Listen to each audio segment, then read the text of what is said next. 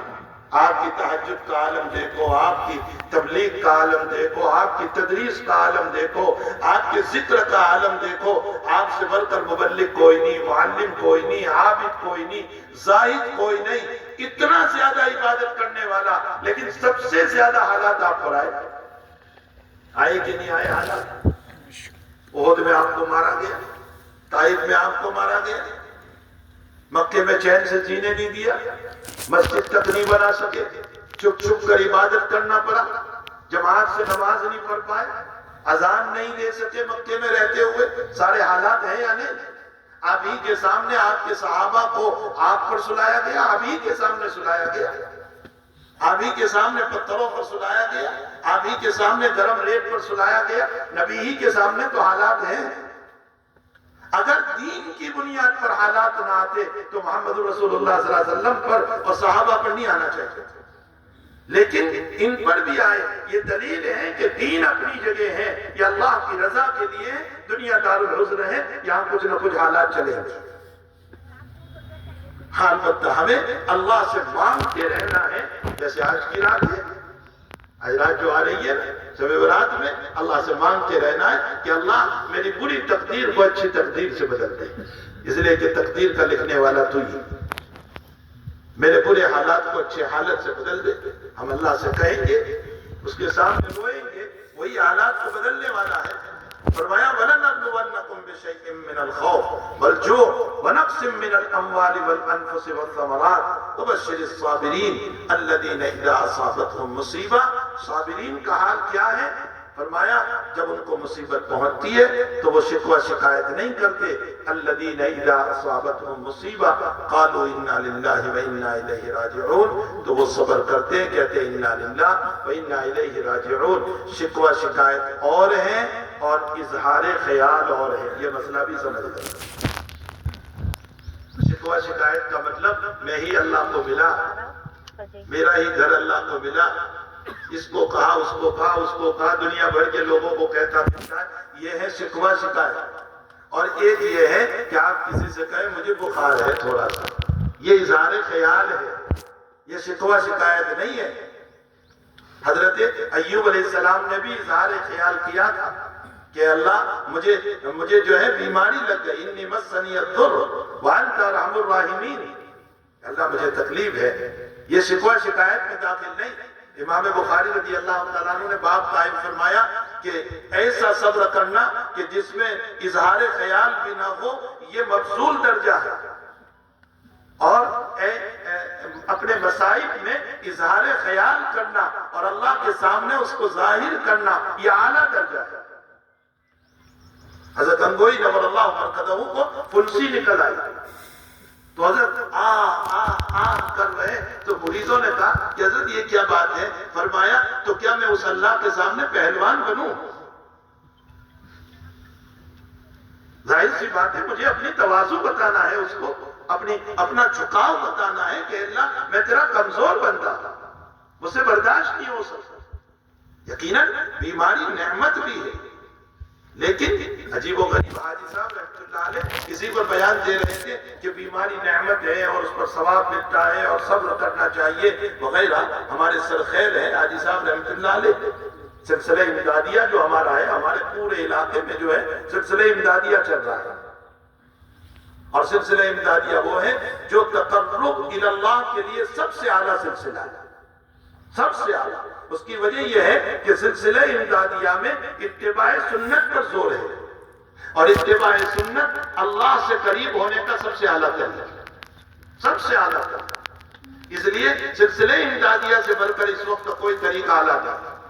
تو بھائی صاحب رحمۃ اللہ علیہ کے پاس جن کی امداد السلوک بھی ہے، پڑھنا چاہیے علماء کرام کو، تو عیسی صاحب رحمۃ اللہ علیہ بیان فرما رہے تھے بیماری نعمت ہے اللہ تعالیٰ کی اور اس کے اندر انسان کو صبر کرنا چاہیے، گناہ معاف ہوتے ہیں وغیرہ وغیرہ۔ اتنے میں ایک آدمی آیا چلاتا ہوا، فرمایا حضرت یہاں دنبل لکھ رہا ہے بہت بڑا، حضرت بہت پریشان ہوں دعا کر دیجیے اللہ شفا دے دے شفا دے دے۔ تو مجمع سوچنے لگا کہ حضرت ابھی تو کہہ رہے تھے بیماری نعمت ہے، اب اس کے لیے اگر یوں دعا کرے کہ اللہ اس کا دنبل اچھا ہو جائے تو نعمت دور ہونے کی دعا کر رہے ہیں، یہ تو نعمت دور ہو جائے گی، اور اگر یہ دعا نہیں کرتے تو میری ضرورت میں یہ بیچارہ مصیبت میں پھنسا ہوا ہے۔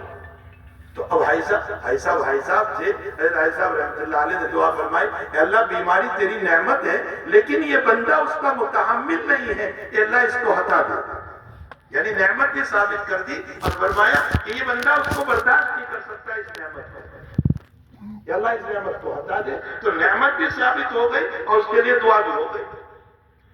وبشر الصابرين الذين اذا اصابتهم مصيبه قالوا انا لله وانا اليه راجعون اولئك عليهم صلوات من ربهم ورحمه۔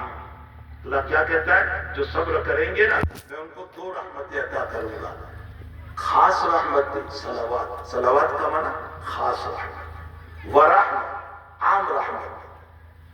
مولانا ادریس صاحب کاندھلوی رحمۃ اللہ علیہ معرف القرآن میں فرماتے ہیں کہ صلاۃ تو نبیوں کے ساتھ خاص ہے۔